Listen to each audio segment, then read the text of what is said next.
And back home, third-placed Arnett Gardens got the better of second-place Cavalier 2-0 in the top-of-the-table clash of the Jamaica Women's Premier League at Alpha. Cavalier created numerous chances but couldn't break Arnett down and found themselves trailing when Anna K. Richards gave the Junglists a 67th-minute lead. Arnett Women's then sealed the win when Tuana Shea Hamilton made it 2-0 with 7 minutes to go in the encounter. It was Arnett's second win over Cavalier in 3 outgoing outings this season.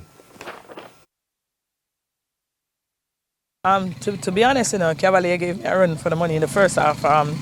They were the better team in the first half. We made some adjustments and moved some players around, and we dominated the second half, hence the result. The first one is a bit surprising, but you're not going to score if you don't take a chance. And I'm very proud of Anna and getting her first goal for the season. And of course, Tuana Shea with a beautiful shot, it deserved to win any game.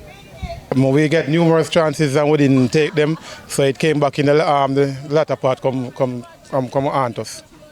It's just more of it's an unlucky day for us. It was it's like an Arnett Garden day. They came the more hungry team and the more better team on the day.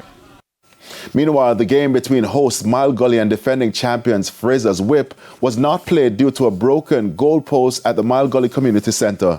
This is the second week running Fraser Whip are left inactive as their recent game against Cavalier was also called off due to motor car accident. Travel so far, no game, although it's not anyone's fault, but we were just in tune to play the game today. To really see how we look, you understand? But we are just going to gear up for the semi-final. So we have to just come again and focus back again, all right?